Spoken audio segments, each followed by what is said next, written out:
Bismillahirrahmanirrahim. Assalamualaikum warahmatullahi wabarakatuh.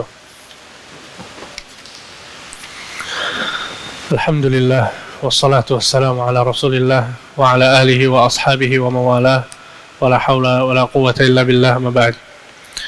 Ikhwani fillah wa akhwati fid din, rahimani wa rahimakumullah jami'an.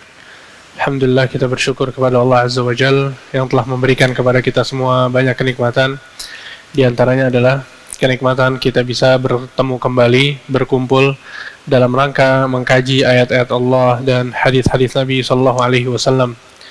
Kita masuk ke pembahasan berikutnya dari kajian kitab Al-Minahul Aliyah fi Bayani Sunanil Yaumiyah. Pada pertemuan yang lalu kita sudah membahas tentang sunnah-sunnah yang berkaitan dengan berpakaian dan berhias. Ya, sunnah-sunnah yang berkaitan dengan berpakaian dan berhias. Maka pada kesempatan kali ini kita masuk ke pembahasan berikutnya, yaitu sunanun fil utasi wat tasa'ub. Sunnah-sunnah tentang bersin dan juga menguap. Ya, kita lihat di sini ikhwan bahwa Islam adalah agama yang sempurna. Islam adalah agama yang menjelaskan adab-adab secara detail, ya, sehingga tidak ada satupun kebaikan kecuali pasti sudah dijelaskan oleh Nabi SAW, dan tidak ada satu keburukan pun yang penting untuk diketahui oleh kita kecuali sudah dijelaskan juga oleh Nabi Muhammad SAW. Bahkan dalam sebuah hadis Nabi SAW mengatakan, "Ma min syai'in yuqarribukum ilal jannah wa yuba'idukum minan nar illa waqad buyyina lakum." Tidak ada satu hal pun yang mendekatkan diri kalian kepada surga dan menjauhkan kalian dari neraka kecuali seluruhnya sudah dijelaskan. Sehingga kalau kita melihat pada hal ini, ya, kita meyakini betul bahwa kita nggak perlu lagi menambah-nambah dalam beribadah, nggak perlu lagi. Karena sunnah-sunnah yang ada itu sudah sangat banyak dan cukup, tidak perlu ditambah sama sekali. Karena Allah Subhanahu wa taala juga berfirman dalam surat Al-Maidah ayat 3, "Al-yawma akmaltu lakum dinakum wa atmamtu 'alaikum ni'mati wa raditu lakumul Islam dina." Pada hari ini telah kusempurnakan agamaku untuk kalian, kata Allah. Sudah sempurna. Siapa yang mengatakan sempurna? Allah Subhanahu wa taala. Dan telah kusempurnakan nikmatku untuk kalian dan aku ridha Islam sebagai agama kalian. Oleh karena itu Imam Malik bin Anas, seorang ulama besar dari penduduk Madinah, beliau wafat tahun 171, beliau mengatakan tentang ayat ini, "Fama lam yakun yauma idzin dinan fala yakunul yauma dina." Di hari tersebut, ketika Allah menurunkan hari ini sudah sempurna, sudah kusempurnakan agama kalian, kata Imam Malik, maka yang di hari tersebut bukan agama, maka pada hari ini juga bukan agama. Paham itu maksudnya? Paham ya? Jadi di surat Al-Maidah ayat 3 secara tegas Allah mengatakan, "Al-yauma akmaltu lakum dinakum." Hari ini telah kusempurnakan agamaku untuk kalian. Berarti agama udah nggak perlu ditambah, sudah sempurna. Maka kata Imam Malik, kalau di hari tersebut ada satu ritual yang tidak ada, maka itu bukan agama. Ya, subhanallah, ya, lihat bagaimana Imam Malik memahami ayat tersebut. Beliau memahami bahwa seorang itu nggak boleh menambah-nambah dalam beragama, membuat sebuah ritual, ya, dengan meyakini bahwa ritual ini adalah sunnah, ritual ini adalah ritual yang dicintai oleh Allah, ritual ini adalah ritual yang diinginkan oleh Rasulullah SAW. Padahal tidak. Rasul nggak pernah melakukannya, Abu Bakar, Umar, Utsman, Ali nggak pernah melakukannya. Ya, sehingga maksudnya adalah ketika kita mempelajari rincian dari sunnah-sunnah Nabi SAW, itu semakin menjadikan kita yakin bahwa agama ini sudah sempurna dan nggak perlu ditambah sama sekali. Dan para ulama mengatakan, seseorang yang menghidupkan sunnah, maka secara otomatis dia akan mematikan bid'ah. Seseorang yang menghidupkan sunnah, dia secara otomatis akan mematikan bid'ah. Ya akhi, sekarang kita belajar kitab ini. Coba antum praktekkan semuanya. Nggak bakal ada waktu untuk bid'ah. Nggak bakal ada waktu. Masya Allah, dari bangun tidur, sholat malam, kemudian azan. Ada berapa sunnah dalam azan? Ada 6 atau 7 sunnah. Kemudian setelah azan, sholat. Di dalam sholat ada puluhan sunnah bisa antum lakukan. Setelah sholat ada sunnah-sunnah yang banyak. Di pagi hari ada zikir pagi petang, di zikir pagi. Terus demikian di waktu zuhur, di waktu asar, maghrib, penuh dengan sunnah. Sehingga Syekhul Islam Ibnu Taimiyah menyebutkan bahwa tidak ada satu orang pun yang bisa melakukan sunnah semuanya, nggak ada. Ya akhi, subhanallah, bisa sholat malam secara sempurna, sholat duha, kemudian dia melaksanakan sunnah-sunnah ketika bertemu dengan orang lain, sunnah ketika masuk rumah, ketika keluar rumah, ketika dia bekerja, ketika berkumpul sama orang, ketika dia, ya akhi, sangat banyak sunnah. Sehingga kaidahnya adalah ketika seseorang menghidupkan sunnah, maka secara otomatis dia akan mematikan bid'ah. Ya, jadi inilah pentingnya kita mempelajari hal-hal yang rinci tentang sunnah-sunnah Nabi Shallallahu Alaihi Wasallam. Di antaranya apa yang akan kita pelajari yaitu tentang sunnah-sunnah dalam bersin dan menguap. Yang pertama, kata penulis, yusannu lil atis an yaqula alhamdulillah. Disunnahkan untuk seseorang yang bersin untuk mengucapkan alhamdulillah. Apa dalilnya? Dalilnya adalah hadis Abu Hurairah radhiyallahu anhu bahwa Nabi Muhammad sallallahu alaihi wasallam bersabda, "Idza atasa ahadukum falyaqul alhamdulillah." Jika salah seorang dari kalian bersin, maka ucapkanlah alhamdulillah. Wal yaqul lahu akhuhu aw sahibuhu yarhamukallah. Kemudian hendaknya saudaranya atau temannya mengucapkan kepadanya yarhamukallah. Ya, alhamdulillah artinya segala puji bagi Allah. Kemudian yarhamukallah artinya semoga Allah memberimu rahmat, Allah menyayangimu, Allah mencintaimu.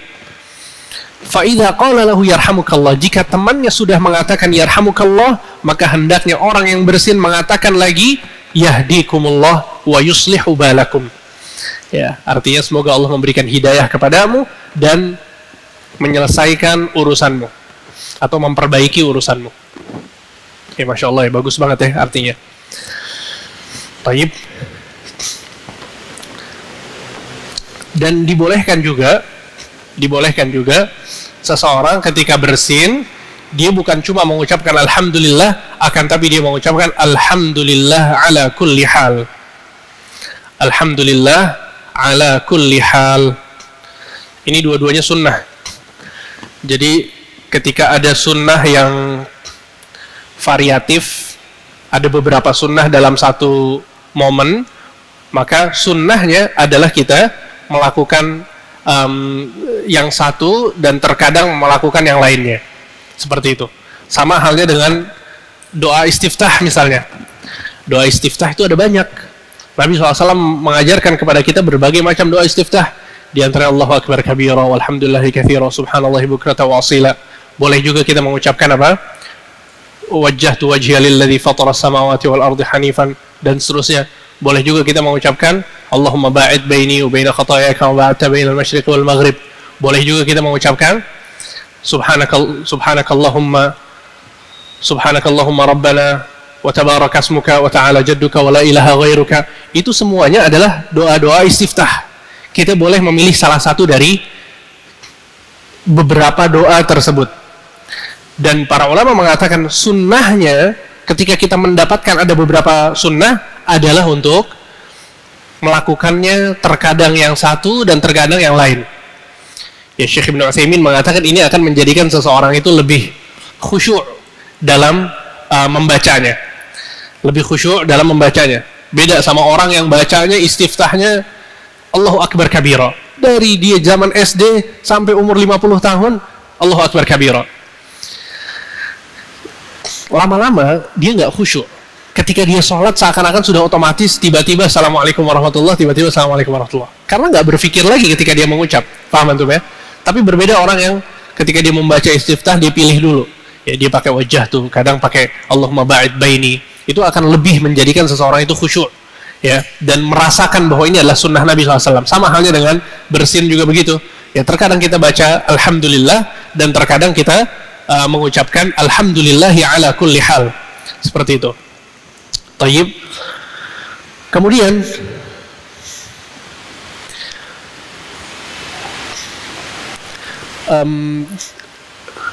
tashmitul atis, ya, tashmitul atis yaitu ketika seseorang mengucapkan yarhamukallah, itu namanya tashmitul atis. Tashmit itu menjawab orang yang sedang bersin, ya, hukumnya adalah fardu kifayah. Ya, mengucapkan yarhamukallah itu hukumnya fardu kifayah. Jadi kalau ada salah satu teman kita yang bersin, kemudian kita mengucapkan yarhamukallah, maka yang lainnya nggak perlu mengucapkan yarhamukallah karena kewajibannya sudah gugur. Ya, tapi kalau nggak ada sama sekali yang mengucapkannya, maka ya mereka terjatuh ke dalam dosa. Ya, karena di sini Nabi Shallallahu Alaihi Wasallam konteksnya adalah perintah. Ya, konteksnya adalah perintah, sehingga perintah sebagaimana yang kita sebutkan di pelajaran-pelajaran yang lalu, pada asalnya dia memiliki hukum wajib. Ya, dan di sini Nabi SAW memerintahkan salah seorang dari teman-teman yang ada di sekitarnya. Maka jumhur ulama mengatakan bahwa tashmitul atis atau mengucapkan yarhamukallah kepada orang yang bersin itu hukumnya fardu kifayah. Ya. Baik. Kemudian ya ikhwan, salah satu faedah yang penting untuk kita perhatikan adalah bahwa seseorang jangan dia menyebutkan yarhamukallah kecuali setelah orang yang bersin mengucapkan apa? Alhamdulillah. Ya, jadi kalau teman antum bersin, jangan antum ucapkan yarhamukallah dulu. Tunggu sampai dia mengucapkan alhamdulillah. Kalau dia sudah mengucapkan alhamdulillah, baru antum yarhamukallah. Paham ya? Itu sunnahnya seperti itu. Ya, kita tidak menyebutkan yarhamukallah kecuali setelah dia mengucapkan alhamdulillah. Dalilnya adalah hadis yang diriwayatkan oleh Anas bin Malik. Antum perhatikan hadis ini baik-baik. Anas mengatakan ada dua orang yang bersin di samping Nabi Shallallahu Alaihi Wasallam. Yang satu bersin, yang satu bersin. Kemudian Nabi Shallallahu Alaihi Wasallam mengucapkan yarhamukallah kepada yang satu, tapi yang satu lagi Nabi tidak mengucapkan yarhamukallah. Maka ada seseorang yang ada di samping Nabi bertanya, "Ya Rasulullah, syammatta hadza wa lam tushammitni." Ya, wahai Rasulullah, kamu sudah mengucapkan yarhamukallah kepada si fulan, tapi ketika aku bersin, engkau tidak mengucapkan yarhamukallah kepadaku. Jadi dia adalah orang yang bersin yang tidak diucapkan yarhamukallah kepadanya. Maka Nabi mengatakan, "Inna hadza hamidallah wa lam tahmadillah." Sesungguhnya fulan ini bersin dan mengucapkan alhamdulillah, tapi kamu belum mengucapkan alhamdulillah. Faham antum? Dalilnya sangat jelas. Ya, sehingga ini yang Nabi Shallallahu Alaihi Wasallam lakukan. Ketika ada orang bersin tidak mengucapkan alhamdulillah, Nabi tidak mendoakan yarhamukallah. Tapi yang mengucapkan alhamdulillah baru diucapkan kepadanya yarhamukallah. Ya, sehingga ini adalah dalil yang jelas menjelaskan tentang hal tersebut. Kemudian dalam hadis lain, ya hadis yang sahih diriwayatkan oleh Abu Musa al-Asy'ari bahwa Nabi SAW mengatakan, "Idza atasa ahadukum fahamidallah fashammituh, fa illam yahmadillah fala tushammituh." Jika salah seorang dari kalian bersin, ya, kemudian dia mengucapkan alhamdulillah, maka ucapkanlah kepadanya yarhamukallah. Akan tetapi barang siapa yang bersin tapi tidak mengucapkan alhamdulillah, maka jangan kalian mengucapkan kepadanya yarhamukallah. Ya, jadi dalilnya sangat tegas menjelaskan tentang hal ini. Tayyib.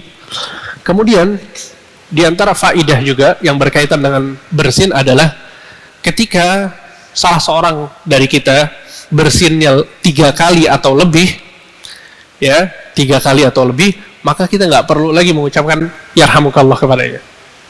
Kenapa? Karena berarti dia lagi apa? Lagi flu. Dia lagi flu dan nggak perlu lagi di tashmid, nggak perlu kita mengucapkan yarhamukallah. Dalilnya adalah hadis yang sahih diriwayatkan oleh Abu Hurairah bahwa beliau mengatakan bahwa Nabi SAW mengatakan, "Syammit akhaka thalathan, fama zada fahuwa zukam." Ya, ucapkanlah yarhamukallah kepada saudaramu yang bersin. Kalau sudah 3 kali bersinnya, maka itu adalah zukam. Zukam itu flu maksudnya. Pilek, ini orang lagi pilek. Ya, nggak perlu diucapkan yarhamkallah. Tayyib. Kemudian juga dalam sebuah hadis sahih diriwayatkan oleh Imam Muslim bahwa Salamah bin Akwa bercerita ya bahwa Nabi SAW pernah suatu hari ada orang di sampingnya yang bersin. Kemudian Nabi SAW mengucapkan kepadanya yarhamukallah. Ya, kemudian dia bersin lagi dan bersin lagi berkali-kali. Akhirnya Nabi pun mengatakan ar-rajulu zukam, ar-rajulu mazkum. Sesungguhnya orang ini sedang flu. Ya, ini adalah dalil-dalil yang menjelaskan tentang hal tersebut. Jadi ini ya sunnahnya adalah seperti yang tadi dijelaskan. Jadi bisa kita ketahui di sini bahwa seseorang tidak perlu mengucapkan yarhamukallah dalam 2 keadaan. Yang pertama adalah ketika orang tersebut tidak mengucapkan alhamdulillah, dan yang kedua adalah ketika bersinnya 3 kali atau lebih, maka kita nggak perlu mengucapkan yarhamukallah. Ya. Tayyib. Itu adalah sunnah-sunnah yang berkaitan dengan bersin. Kemudian ada pun sunnah-sunnah yang berkaitan dengan menguap adalah bahwa seseorang yang menguap hendaknya dia menahan agar tidak menguap. Ya, jadi kalau seseorang itu mau menguap, ditahan sebisanya agar dia tidak menguap. Kalau ternyata dia nggak bisa menahannya, mau nggak mau harus menguap, maka dia tutup dengan tangannya. Ya. Jadi sunnahnya dalam menguap adalah pertama ditahan. Kalau nggak bisa ditahan, maka ditutup dengan tangannya. Dalilnya adalah hadis yang sahih diriwayatkan oleh Imam Bukhari bahwa Abu Hurairah radhiyallahu anhu bercerita bahwa Nabi sallallahu alaihi wasallam mengatakan innallaha yuhibbul utas wa yakrahu at-tasa'ub. Sesungguhnya Allah mencintai bersin dan membenci menguap. Sesungguhnya Allah mencintai bersin dan membenci menguap.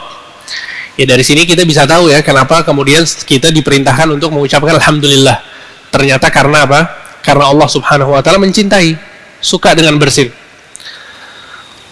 Wa idza atasa fahamidallah fahaqqun ala kulli muslimin sami'ahu an yushammitah. Ya. Maka jika seseorang itu bersin kemudian dia mengucapkan alhamdulillah, maka wajib bagi seorang muslim untuk yang mendengarnya untuk mengucapkan kepadanya yarhamukallah. Wa amma tasa'ub, kemudian kata Nabi, adapun menguap fa innama huwa minasyaitan. Sesungguhnya orang yang menguap itu sebabnya adalah dari syaitan. Falyaruddahu mastata', hendaknya dia menahannya sebisa mungkin. Fa idza qalaha dhahika minhu syaitan. Jika dia mengeluarkan suara ha, kata Nabi, maka syaitan akan tertawa. Syaitan akan tertawa. Ya, jadi kita tambahkan ya, sunnahnya adalah jangan sampai mengeluarkan suara. Jadi ketika seorang itu menguap, yang pertama ditahan, kalau nggak bisa ditutup pakai tangan, dan jangan sampai bersuara. Karena dalam konteks hadisnya Nabi SAW mengatakan jika bersuara, dia mengucapkan ha, maka dhahika minhu syaitan, maka syaitan akan tertawa. Ya. Kemudian dalam hadis lain yang sahih diriwayatkan oleh Imam Muslim bahwa Nabi SAW mengatakan idza tathawaba ahadukum falyumsik biyadihi ala fih fa inna syaitana yadkhul. Jika salah seorang dari kalian menguap, maka hendaknya dia tutup dengan tangannya. Hendaknya dia tutup dengan tangannya. Sesungguhnya syaitan akan masuk ke dalam mulutnya. Ini kata Nabi sallallahu alaihi wasallam. Ya. Dan kabar-kabar seperti ini ya ikhwan, yang harus kita lakukan adalah mempercayainya 100%. Kita nggak perlu ragu-ragu, nggak perlu banyak bertanya juga. Ustaz, gimana tuh kalau setan masuk? Kok bisa kita buka mulut setan masuk? Kemudian gimana kalau kita tertawa, apakah masuk juga? Kadang itu suka timbul tuh pertanyaan-pertanyaan seperti itu. Intinya adalah ini hadis yang diajarkan oleh Nabi SAW kepada kita, dan seperti ini Nabi SAW menyatakannya, maka kita pun wajib untuk percaya. Dan itulah tipikal dari seorang muslim, tipikal dari seorang mukmin. Apapun yang datang dari Nabi SAW, sami'na wa ata'na, nggak perlu banyak bertanya. Dan ini anak ulang berkali-kali, dan akan anak ulang terus, bahwa seseorang ketika datang kepadanya dalil yang sahih, entah itu Al-Quran atau As-Sunnah, maka kewajibannya adalah tunduk, nggak usah banyak bertanya. Sebagaimana di banyak hadis bahwa Nabi, diantaranya adalah Nabi SAW ketika melepaskan sendalnya, dan ini kita bahas pada pekan yang lalu. Nabi SAW lagi sholat, kemudian tiba-tiba di tengah-tengah sholat melepaskan sandalnya. Maka yang dilakukan oleh para sahabat seluruhnya yang sholat di belakang Nabi, semuanya melepaskan sandal mereka. Setelah sholat Nabi bertanya, kenapa kalian melepaskan sandal kalian? Apa jawabannya? Karena engkau melepaskan sandalmu, wahai Rasulullah. Kemudian Nabi menjelaskan, sesungguhnya Jibril datang kepada aku dan mengatakan bahwa di sandalmu ada najis, sehingga aku lepaskan sandalku. Jadi maksud Nabi adalah kalian nggak perlu melepaskan sandal kalian. Tapi itulah sahabat-sahabat Nabi, orang-orang yang keimanannya luar biasa. Nggak banyak tanya ketika diharamkan sesuatu, ketika diperintahkan sesuatu, mereka langsung melaksanakannya dengan mudah. Pernah suatu hari Rasulullah SAW bercerita kepada para sahabat bahwa ada sapi yang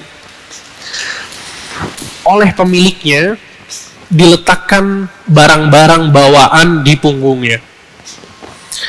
Diletakkan barang-barang bawaan di punggung sapi tersebut. Kemudian ditarik sapinya. Kemudian sapi ini menoleh ke pemiliknya, kemudian mengatakan, inni lam ukhlaq li hadza wa innama ukhlaqu lil harz. Sesungguhnya aku tidak diciptakan untuk ini, untuk bawa barang. Aku diciptakan oleh Allah untuk membajak sawah. Paham antum? Ketika Nabi bercerita hal ini, maka ada satu sahabat yang mengatakan kepada Nabi, abaqaratun tatakallam? Apakah sapi itu bisa bicara? Apa kata Rasulullah? Inni u'minu bihadza wa Abu Bakrin wa Umar. Sesungguhnya aku beriman dengan hal ini, begitu juga Abu Bakar dan Umar. Abu Salamah, seorang sahabat yang ada di situ, mengatakan bahwa Abu Bakar dan Umar ketika itu nggak ada di majelis tersebut. Faham antum maksudnya? Maksud Nabi SAW adalah ketika Nabi SAW bercerita dengan hal yang nggak masuk akal, ya, sapi bisa berbicara, itu sebagian orang nanya-nanya. Mungkin dia akhirnya beriman, dia akhirnya percaya, tapi nanya dulu, emang sapi bisa bicara ya? Ada tuh pertanyaan seperti itu. Tapi kata Nabi, aku beriman, dan Abu Bakar dan Umar kalau mendengar, kalau ada di sini, pasti dia beriman. Allahu Akbar. Itu kemuliaan Abu Bakar dan Umar di hati Nabi SAW. Nabi melihat ada orang bertanya, kalau Umar ada, Abu Bakar atau Umar ada, dia nggak bakal tanya seperti ini, bakal langsung percaya. Maka seperti itulah seharusnya kita percaya apa yang Nabi SAW katakan, kita wajib percaya, nggak usah tanya-tanya. Antum kemudian mau mempelajari hikmahnya nggak masalah, akan tapi ketika dikatakan sesuatu kita wajib sami'na wa ata'na. Nabi sahih hadisnya, pemahamannya benar, kita jalankan, nggak usah pusing. Baik. Dan ini banyak banget di dalam hadis-hadis yang mengkisahkan bagaimana para sahabat itu sangat-sangat bersegera dalam patuh kepada Nabi SAW. Dan kisah yang paling ma'ruf, yang paling masyhur adalah kisah Isra dan Mi'raj. Ketika Nabi SAW Isra, perjalanan di malam hari dari Makkah menuju Baitul Maqdis, dari Baitul Maqdis ke atas langit, kemudian kembali ke Makkah dalam satu malam atau kurang dari satu malam. Nabi SAW pulang ke Makkah, kemudian bercerita ke orang-orang yang ada di Makkah. Maka orang-orang kafir Quraisy berbahagia, mereka gembira ketika mendengarkan cerita tersebut. Kenapa? Karena mereka mendapatkan satu alasan untuk menghina Nabi SAW. Apa yang mereka lakukan? Mereka langsung pergi kepada siapa?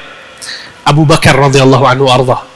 Sampai ke Abu Bakar, kata mereka, inna sahibaka hadza, sesungguhnya sahabatmu ini Muhammad, dia mengatakan bahwa dia pergi ke Baitul Maqdis, kemudian pergi ke langit, kembali lagi ke Makkah, dan itu kurang dari satu malam. Apakah engkau mempercayainya? Apa kata Abu Bakar? In qala dzalik, kalau dia benar mengatakan itu, maka sesungguhnya aku telah percaya kepadanya tentang perkara yang lebih besar daripada ini, dia bilang. Aku percaya kepadanya bahwa ada kabar dari langit yang turun kepadanya setiap pagi dan sore hari. Bingung ketemu Abu Bakar. Ya, mereka menyangka bahwa Abu Bakar bakal bisa terkecohkan dengan cerita Nabi SAW. Ternyata Abu Bakar abada. Sangat mudah bagi Abu Bakar untuk beriman. Dan ini taufik dari Allah Subhanahu wa taala, ketika seseorang itu diberikan hati yang tunduk kepada Nabi SAW, tunduk kepada agama, mudah untuk dinasehati, mudah untuk menerima kebaikan. Ya, karena ya ikhwan, nggak semua orang bisa mendapatkan nikmat ini. Ya, maka ini yang Nabi SAW katakan bahwa ketika seseorang itu menguap, maka hendaknya dia menutup dengan tangannya, karena syaitan akan masuk ke dalam mulutnya. Maka kita beriman kepada hadis ini, mempercayainya dan melaksanakan apa yang diperintahkan oleh Nabi Muhammad SAW. Ya, dan di sini penulis menyebutkan ya bahwa seseorang ketika dia menahan untuk menguap, banyak hal yang bisa dia lakukan. Ya, dia menggigit bibirnya misalnya, di sini disebutkan ya, supaya nggak menguap. Ya, pokoknya ditahan, jangan sampai dia menguap. Ya, kalau tidak bisa maka ditutup dengan tangan dan jangan sampai mengeluarkan suara.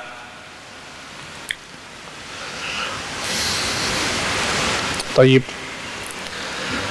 Al-Imam An-Nawawi rahimahullahu taala, beliau menjelaskan ya mengapa kemudian menguap ini disandarkan kepada syaitan. Ya, Nabi SAW mengucapkan bahwa menguap itu dari syaitan. Kenapa disandarkan kepada syaitan? Kata Imam Nawawi, karena syaitan ini mengajak manusia kepada syahwat, kepada bermalas-malasan.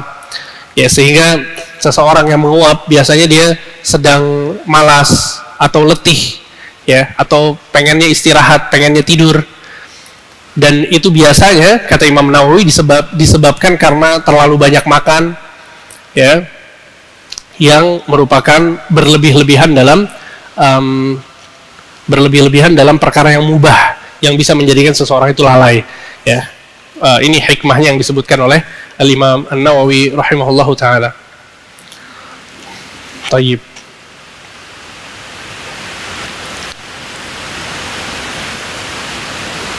Kemudian ada satu hal penting juga untuk diketahui, ya.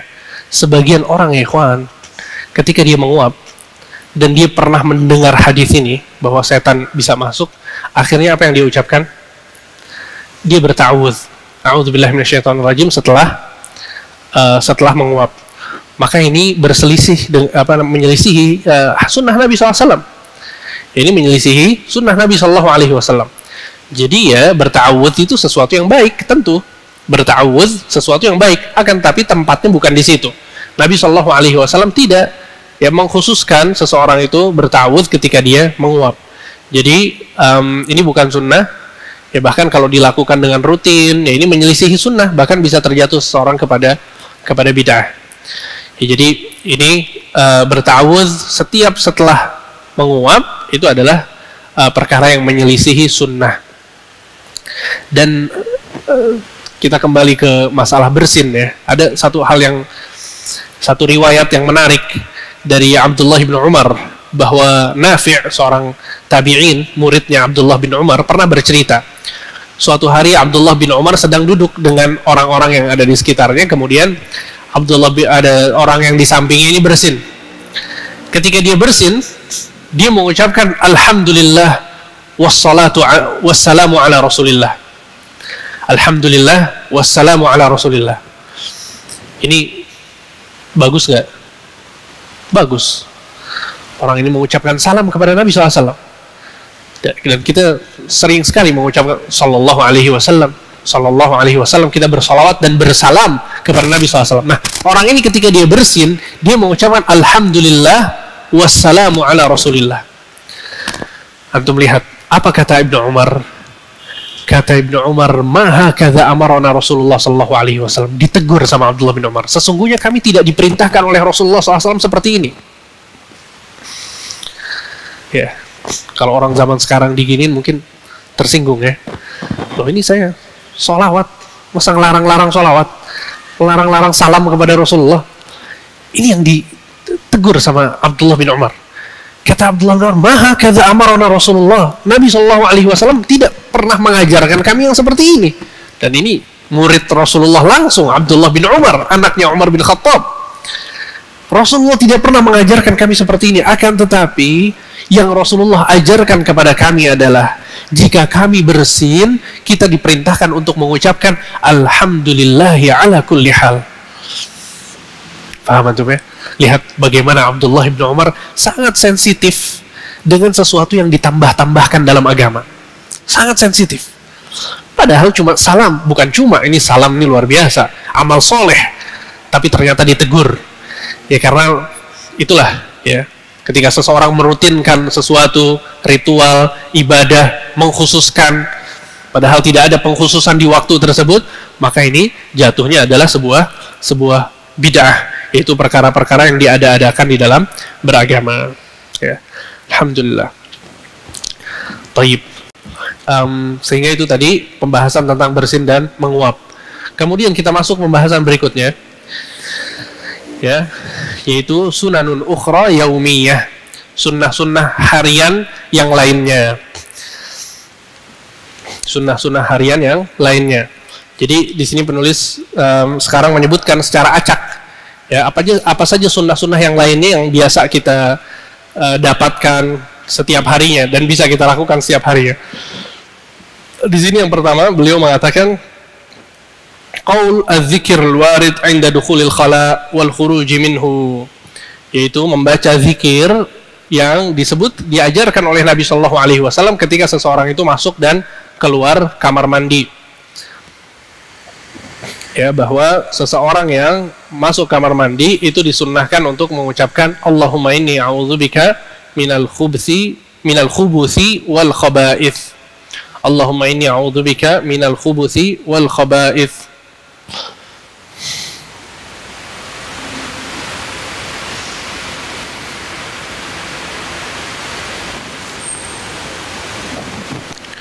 Ya, maksud dari khubuthi adalah Allahumma inni a'udzubika, artinya aku berlindung kepadamu ya Allah minal khubuthi wal khaba'ith. Al-khubus itu artinya setan-setan dari kalangan laki-laki, dan al-khaba'ith itu setan-setan dari kalangan perempuan. Ya, setan-setan dari kalangan perempuan. Tayyib. Kemudian ketika keluar dari kamar mandi, maka sunnahnya adalah dengan mengucapkan ghufranaka, berdasarkan hadis yang dibawakan oleh Aisyah bahwa beliau mengatakan kana Nabi sallallahu alaihi wasallam idza kharaja minal khala qala ghufranaka. Sungguhnya kebiasaan Nabi sallallahu alaihi wasallam ketika beliau keluar dari kamar mandi adalah mengucapkan ghufranaka. Ghufranaka artinya adalah permohonan ampun kepada Allah. Ya Allah, berikanlah kepadaku ampunanmu. Itu arti dari ghufranaka. Ya Allah, berikanlah kepadaku ampunanmu. Ya. Dan para ulama membahas kenapa kemudian ketika seseorang itu keluar dari kamar mandi kok zikirnya meminta ampun. Ya, ada banyak hal yang disebutkan oleh para ulama. Di antaranya adalah bahwa ketika seseorang masuk kamar mandi, dia sedang membersihkan kotoran yang ada di dalam tubuhnya. Ketika seseorang masuk kamar mandi, dia membersihkan kotoran yang ada di dalam tubuhnya. Maka setelah dia membersihkan kotoran yang ada di dalam tubuhnya, ketika dia keluar kamar mandi, dia membersihkan kotoran yang ada di dalam jiwanya. Kotoran yang ada di dalam jiwa itu apa? Dosa-dosa. Ya, maka ketika keluar kamar mandi, sebagaimana dia membersihkan kotoran yang ada di dalam badannya, dia juga membersihkan kotoran yang ada di dalam jiwanya, itu dosa-dosa. Ya, jadi ketika keluar dia menyebutkan ghufranaka, ya Allah ampunilah dosa-dosaku.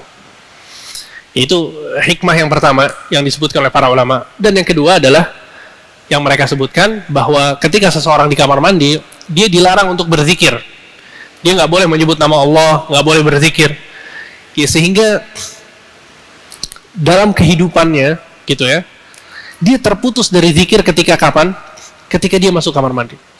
Padahal Nabi Shallallahu alaihi wasallam sangat menganjurkan kita untuk memperbanyak zikir. Allah Subhanahu wa taala dalam Al-Qur'an sangat menganjurkan kita untuk memperbanyak zikir. Jadi setiap waktu, setiap detik, setiap menit itu seseorang dianjurkan untuk selalu berzikir, selalu berzikir. Maka ketika masuk kamar mandi dia nggak bisa berzikir.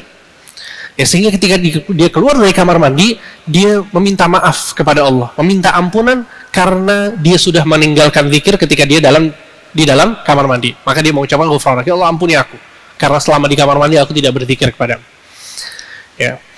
Ini adalah yang disebutkan oleh para ulama. Taib. Kemudian sunnah yang berikutnya adalah tusannu kitabatul wasiyah. Disunnahkan seseorang itu menulis wasiat. Disunnahkan seseorang itu menulis wasiat. Dan ini sunnah yang banyak ditinggalkan oleh kaum muslimin. Ya, wallahu alam, mungkin ini juga sunnah yang termasuk dari as-sunanul mahjurah, sunnah-sunnah yang banyak ditinggalkan oleh kaum muslimin. Nabi SAW bersabda, perhatikan hadisnya baik-baik. Ma haqqu mri'in muslimin lahu syai'un yuridu an yusi fihi yabitu lailatain illa wa wasiyatuhu maktubatun indahu. Ya, tidaklah pantas gitu ya bagi seorang muslim yang memiliki sesuatu yang ingin dia wasiatkan, kemudian dia tidur 2 malam kecuali dalam keadaan wasiatnya itu sudah tertulis. Ya, jadi di sini Nabi SAW menjelaskan bahwa tidak layak bagi seorang muslim dia memiliki satu hal yang difikirkan yang seharusnya dituliskan sebagai wasiat, tapi dia meninggalkannya begitu saja. Itu tidak layak. Maka yang harus dia lakukan adalah seharusnya dia tidur dalam keadaan wasiatnya itu sudah ada. Wasiatnya itu sudah ada. Ya, ini penting sekali. Ya, dan para nabi, sebagian nabi, ya, alaihimussalam, mereka berwasiat kepada anak-anak mereka.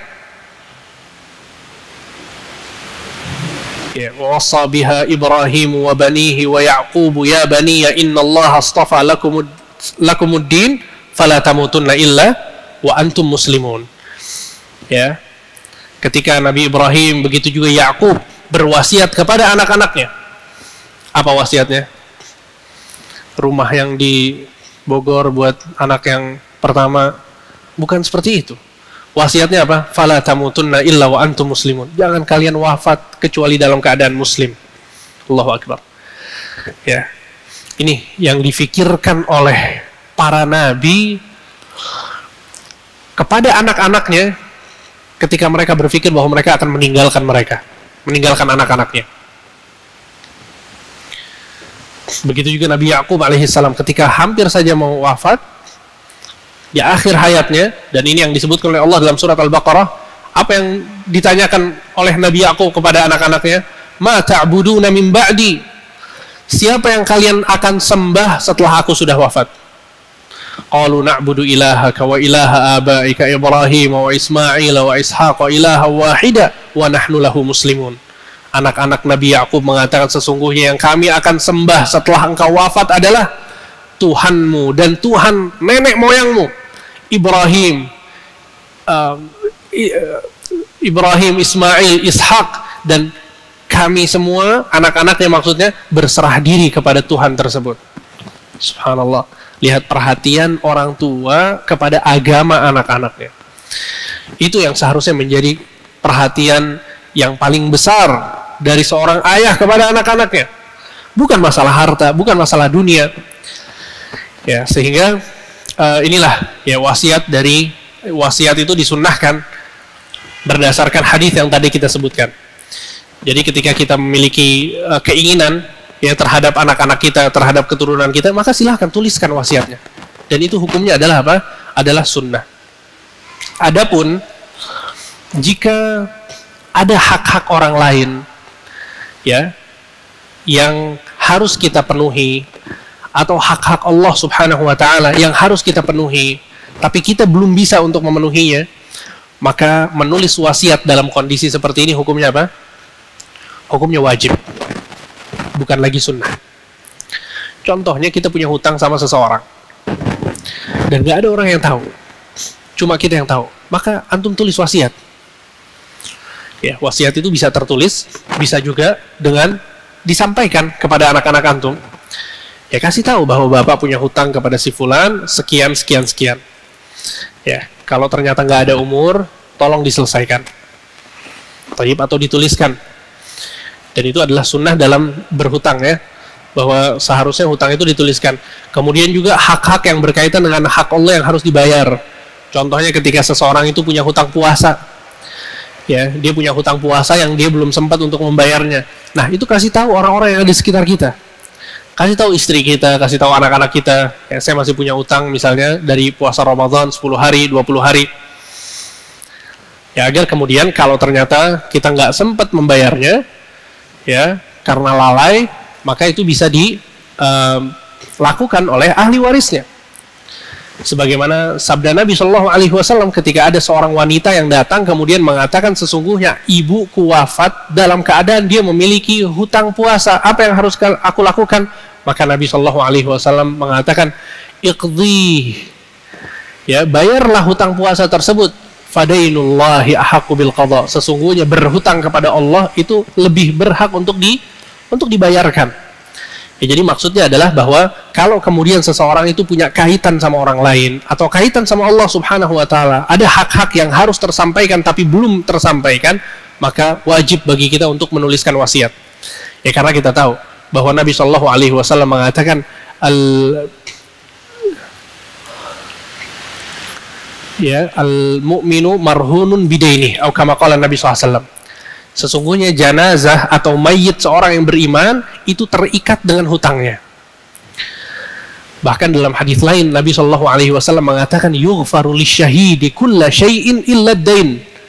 Orang yang mati syahid itu akan dihapuskan seluruh dosa-dosanya kecuali hutang. Nggak dihapuskan sama Allah. Padahal dia mati syahid, jihad di jalan Allah, terbunuh fisabilillah, tapi hutangnya nggak diampuni. Tetap harus dibayar sama ahli warisnya. Ya, sehingga jangan kita main-main dalam perkara hutang. Kalau ada hak orang lain, maka kita bayarkan. Ya, kalau masih belum bisa membayarkannya, maka kita tulis wasiat. Thayyib, dan itu hukumnya wajib. Ya, sekali lagi hukumnya wajib. Para ulama menyebutkan satu kaidah yang bunyinya ma la yatimmul wajibu illa bihi fahuwa wajib. Ya, sesuatu yang wajib jika tidak bisa dilakukan kecuali dengan sesuatu yang lain, maka sesuatu yang lain ini hukumnya adalah wajib. Ya, sekali lagi, ma la yatimmul wajibu illa bihi fahuwa wajib. Jika ada sesuatu yang wajib tidak bisa dilakukan kecuali dengan sesuatu yang lain, maka sesuatu yang lain ini hukumnya wajib. Contohnya, ketika kita diwajibkan untuk sholat dan menutup aurat, ternyata qadarullah kita nggak punya baju. Hukum beli baju apa dalam kondisi seperti ini? Antum mau sholat tapi nggak punya baju, antum punya uang. Hukum beli baju hukumnya apa? Wajib. Padahal beli baju, belanja ya mubah. Tapi dalam kondisi seperti ini, ketika antum tidak bisa melakukan suatu kewajiban kecuali dengan melakukan yang mubah, maka yang mubah ini berubah menjadi wajib. Paham ya? Sama halnya dengan wasiat ini juga demikian. Ya, dia kalau dia wajib untuk membayarkan hutangnya kepada orang yang dia berhutang kepadanya. Kalau dia nggak kasih tahu ke keluarganya, kemudian dia wafat, ya nggak bakal ada yang bayar hutangnya. Padahal bayar hutang adalah wajib. Maka menulis wasiat dalam kondisi seperti ini hukumnya wajib. Taib, sunnah yang berikutnya, as-samahatu wal-linu fil bai'i wasyira'.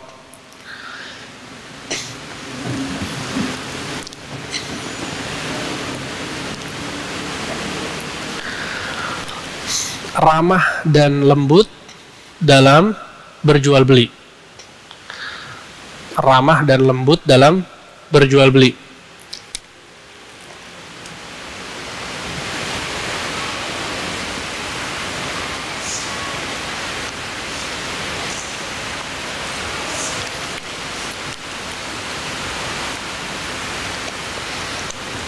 Ya. Ini penting ya.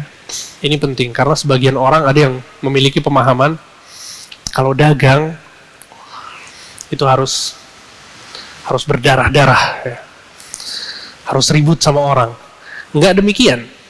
Islam mengajarkan kita untuk ramah. untuk lembut, ya, untuk berbuat baik, bahkan dalam berdagang, bahkan dalam berbisnis. Ya, Nabi Shallallahu Alaihi Wasallam mengatakan, rahimallahu rajulan, Allah akan merahmati seseorang, memberikan rahmat, kasih sayang kepada seseorang, samhan idza ba' wa idza ishtara wa idza iqtada.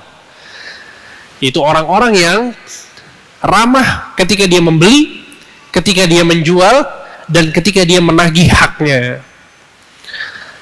Ya, ketika dia menagih haknya.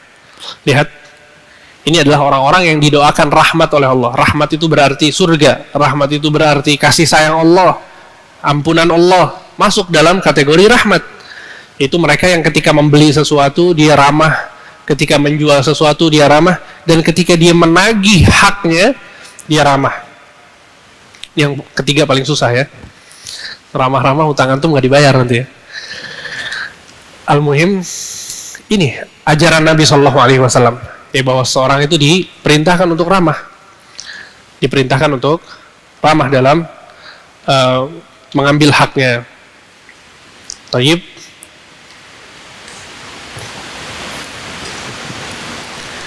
Dalam hadis lain diriwayatkan oleh An-Nasa'i bahwa Nabi Shallallahu Alaihi Wasallam mengatakan, adkhalallahu azza wa jalla rajulan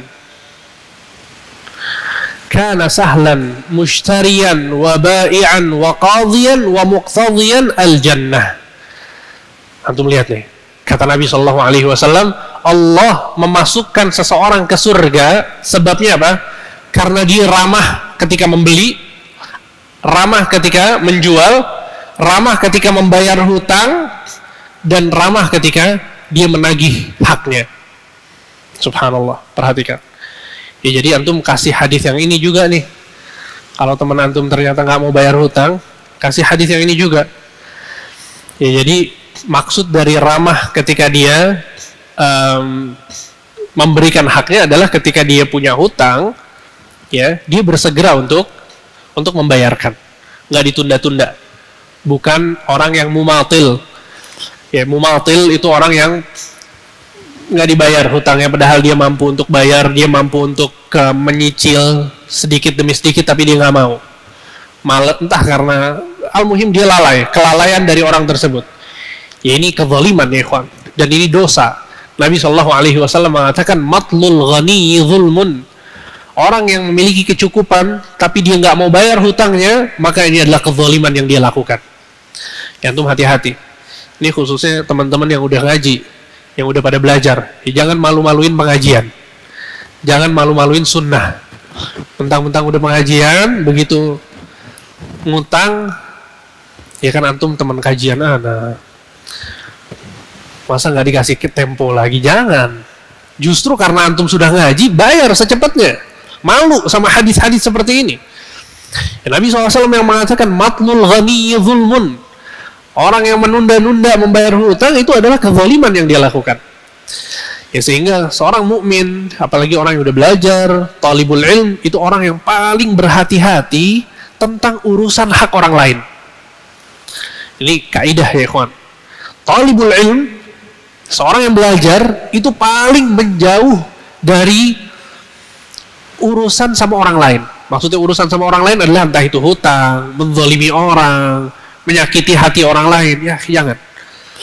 Ya, jangan. Justru oleh karena itu para ulama mengatakan, al-ilmu rahimun baina ahlih. Sesungguhnya ilmu itu menjadikan orang-orang yang menuntut ilmu saling mengasihi di antara mereka. Ya, jadi antum kalau ternyata nih udah pada ngaji tapi tegang, nanti ngajinya takut salah yang ngajinya. Kenapa? Al-ilmu rahimun baina ahli. Ya akhi, tulabul ilm itu saling berkasih sayang, ya, saling husnudzon, saling berbuat baik di antara mereka. Taib, sehingga mereka adalah orang-orang yang paling jauh dari kezaliman, ya, jauh dari menyakiti orang lain dan seterusnya. Taib. Ya, itu adalah sunnah yang disebutkan oleh penulis. Kemudian selanjutnya adalah salatu raka'atain ba'da kulli wudu. Salatu raka'atain ba'da kulli wudu.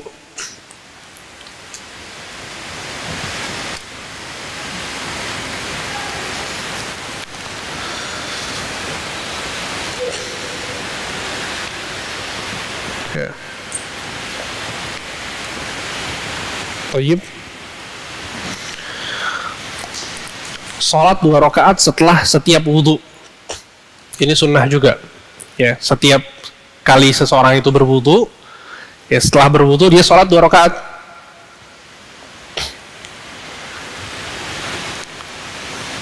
Dan ganjaran dari sunnah yang satu ini adalah masuk surga.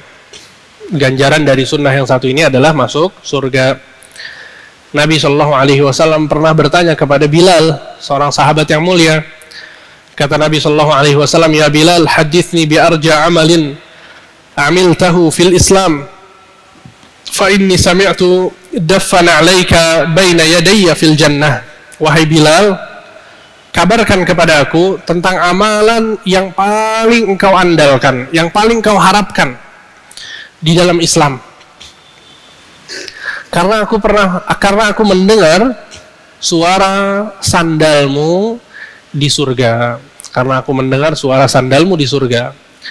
Maka Bilal pun mengatakan, ma amiltu amalan arja indi anni lam atatahhar tahuran fi sa'ati lailin aw nahar illa sallaitu bidzalika at-tuhuri ma kutiba li an usalli.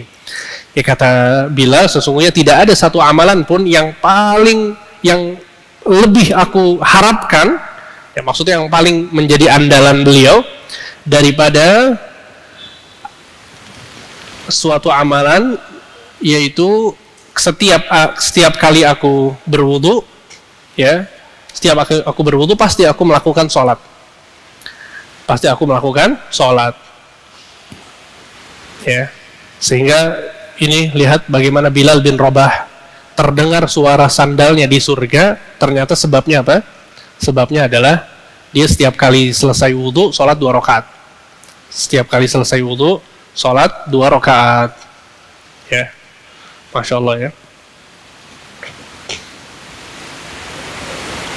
Dan di antara sunnah juga, kalau tidak salah kita pernah bahas juga ya di sunnah-sunnah dalam berwudu di awal-awal kajian, bahwa Nabi Shallallahu Alaihi Wasallam menyebutkan bahwa di antara kebiasaan orang mukmin adalah dia menjaga wudunya. Nabi Shallallahu Alaihi Wasallam bersabda, la yuhafidhu 'alal wudu illal mu'min. Tidaklah ada orang yang menjaga wudunya kecuali orang yang beriman. Maksud dari menjaga wudu adalah bahwa setiap kali dia berhadas, maka dia memperbaharui wudunya. Setiap kali berhadas dia memperbaharui wudunya. Ini maksud dari apa? Maksud dari menjaga wudu. Ya, jadi menjaga wudu bukan berarti kemudian kalau dia mau buang air kecil kemudian ditahan, misalnya, tidak. Ya silahkan, dia berhadas nggak masalah, akan tapi setiap kali berhadas dia kembali berwudu. Jadi kondisinya itu selalu suci, selalu dalam kondisi berwudu. Ya. Dan setiap kali berwudu disunnahkan sebagaimana yang tadi kita sebutkan untuk sholat 2 rakaat. Kemudian sunnah selanjutnya adalah intidharus shalah.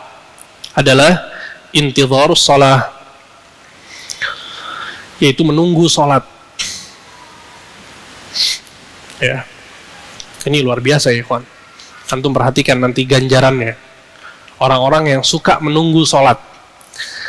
Ya, banyak dalil yang menjelaskan tentang sunnah yang satu ini. Di antaranya adalah Nabi Shallallahu Alaihi Wasallam bersabda, al malaikatu tusalli ala ahadikum madama fi musallah ma lam yuhdith. Allahumma ighfir lahu, Allahumma arhamhu, la yazalu ahadukum fi salatin ma damatis salatu tahbisuh wa la yamna'uhu an yanqaliba ila ahlihi illa shalah.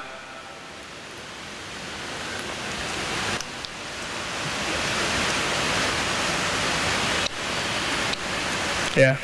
Nabi SAW bersabda yang artinya, sesungguhnya para malaikat senantiasa bersolawat kepada kalian.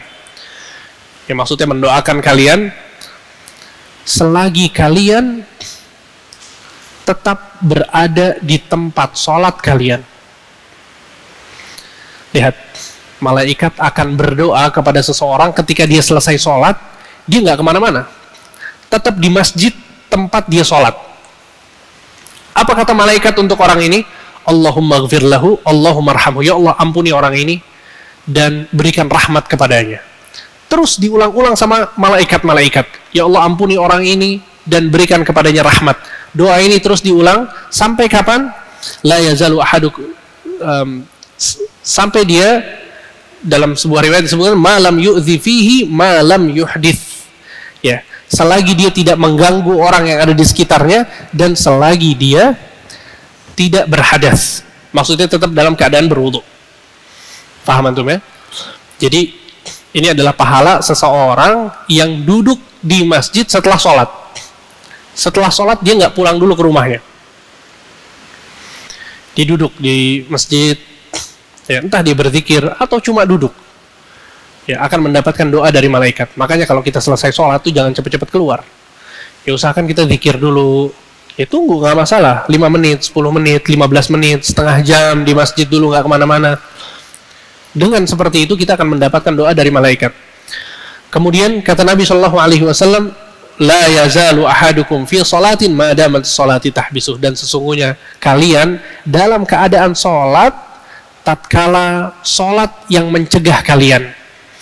La yamna'uhu an yanqaliba ila ahlihi illa shalah, dia tidak pulang ke rumahnya, tidak ada yang melarangnya untuk pulang ke rumah kecuali karena dia ingin menunggu sholat, ya. Jadi ini amalan yang kedua. Kalau yang tadi setelah sholat seseorang itu duduk, kemudian yang kedua adalah ketika seseorang itu menunggu waktu sholat, ya. Jadi antum misalnya jam berapa? Jam 11 datang ke masjid untuk menunggu zuhur misalnya, maka kata Nabi SAW, dia sesungguhnya orang ini dalam keadaan sholat. Apa maksudnya? Dia akan mendapatkan pahala seakan-akan dia sholat. Masya Allah. Kenapa? Karena dia menunggu sholat, ya. Dan ini berlaku untuk orang yang melakukannya setelah sholat atau sebelum sholat, ya. Setelah sholat tuh maksudnya seperti antara maghrib dan isya, ya. Setelah maghrib antum nggak keluar masjid. Kenapa nggak keluar masjid? Saya mau nunggu sampai isya. Maka dia akan mendapatkan 2 pahala sekaligus, ya. Orang yang duduk di antara maghrib dan isya nggak keluar masjid itu akan mendapatkan 2 pahala sekaligus. Pertama, pahala apa? Doa dari malaikat. Dan yang kedua, pahala sholat, karena dia sedang menunggu sholat yang berikutnya. Masya Allah ya. Makanya ini kalau antum ada kajian antara maghrib dan isya, itu banyak bonusnya. Antum hadir kajian, dapat ilmu, juga dapat pahala-pahala yang tadi disebutkan, ya.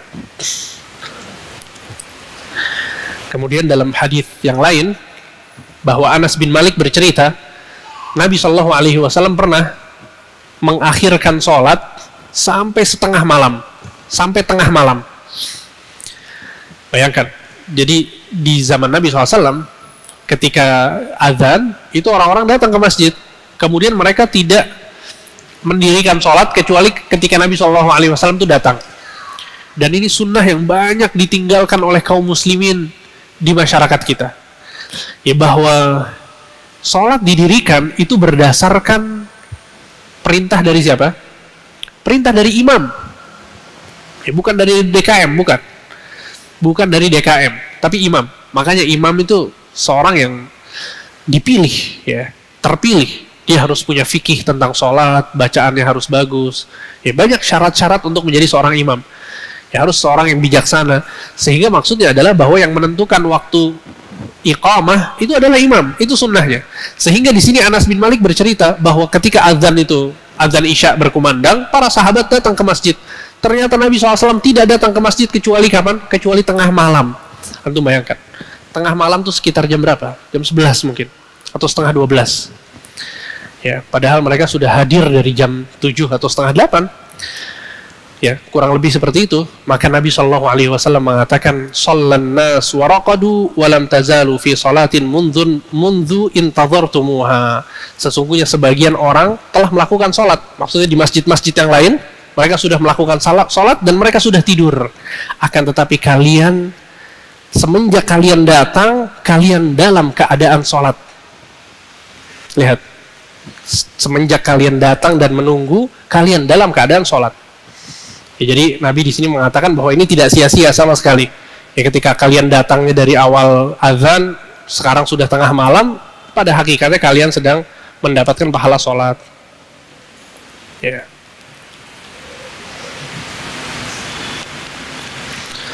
Baik, kemudian sunnah yang berikutnya adalah as-siwak, yaitu menggosok gigi atau bersiwak. Ya. Jadi telah kita sebutkan ya di sunnah-sunnah berwudu, kemudian sunnah-sunnah sholat, diantaranya adalah bersiwak. Kemudian sunnah-sunnah dalam ketika seseorang itu bangun dari tidurnya, dia disunnahkan untuk menggosok gigi. Ya, jadi siwak ini sebagaimana dia memiliki waktu-waktu khusus ya untuk melakukannya, dia juga merupakan sunnah yang bisa dilakukan pada setiap saat. Ya, Nabi Shallallahu Alaihi Wasallam sering sekali mewasiatkan para sahabat, menasehati para sahabat untuk bersiwak. Nabi mengatakan, "Aktsartu alaikum fis siwak." Ya, sungguhnya aku telah sering sekali mewasiatkan kalian, menasehati kalian untuk menggosok gigi. Itu maksud dari bersiwak. Jadi orang yang jarang gosok gigi berarti tidak mengikuti sunnah Nabi SAW. Nabi SAW sangat sering sekali menasihati para sahabat untuk bersiwak. Dan maksud siwak di sini, sebagaimana yang sudah Anda jelaskan juga, bahwa maksudnya adalah menggosok gigi, membersihkan gigi dengan alat apapun, dengan alat apapun. Ya, karena Nabi SAW terkadang menggunakan satu alat, terkadang menggunakan alat yang lain, terkadang pakai pelepah kurma, terkadang pakai akar dari pohon arak. Ya, sehingga berbeda-beda alatnya, sehingga alat itu bukan menjadi tolak ukur sunnah ini. Sunnah ini tolak ukurnya adalah ketika seorang membersihkan giginya, mau pakai sikat gigi atau yang lainnya terserah. Pokoknya ketika dia membersihkan giginya, membersihkan mulutnya, maka itu masuk dalam kategori sunnah bersiwak, sebagaimana yang dijelaskan oleh banyak ulama, di antara Syekh Ibnu Utsaimin dan yang lainnya. Kemudian Nabi SAW juga pernah mengatakan, as-siwaku matharatun lil fam mardhatun lirrabb. Sesungguhnya siwak itu membersihkan mulut dan menjadikan Allah ridho kepada orang yang melakukannya. Ya. Kemudian sunnah yang berikutnya adalah tajdidul wudu likulli shalah, memperbaharui wudu setiap kali hendak melakukan sholat. Ya, memperbaharui wudu setiap kali hendak melaksanakan sholat. Ya, jadi tadi kita sebutkan bahwa di antara sunnah yang dianjurkan oleh Nabi SAW kepada kaum mukminin adalah menjaga wudu mereka, senantiasa berwudu setiap kali berhadas. Nah, ini ada sunnah yang lain, yaitu ketika mau sholat, ketika azan, kita mau sholat, kita wudu dulu, walaupun dalam keadaan sudah berwudu. Paham antum ya? Sekarang antum masuk ke masjid untuk sholat maghrib, berwudu, kemudian sholat maghrib. Selesai sholat maghrib, antum baca Al-Quran, hadir kajian, sampai azan isya. Nah, ketika azan isya, ketika antum mau sholat, walaupun kita sudah berwudu, disunnahkan untuk berwudu kembali untuk sholat isya. Ya, walaupun kalaupun kita nggak berwudu, sebenarnya sah-sah aja, nggak masalah, karena kita masih punya wudu. Tapi sekarang kita berbicara tentang sunnah. Ya, bahwa sunnahnya adalah ketika seseorang itu mengulangi wudunya untuk sholat yang akan dia lakukan. Ya, Nabi SAW mengatakan, la yuhafidhu 'alal wudu illal mu'min. Ya, tidak ada yang menjaga wudu kecuali orang yang beriman. Taib, Anda rasa cukup sampai di sini. Ya, pembahasan selanjutnya adalah tentang doa dan adab-adab berdoa, sunnah-sunnah dalam berdoa. Insya Allah akan kita bahas pada pertemuan yang akan datang. Wassallallahu ala nabiyina Muhammad wa ala alihi wa sahbihi ajma'in.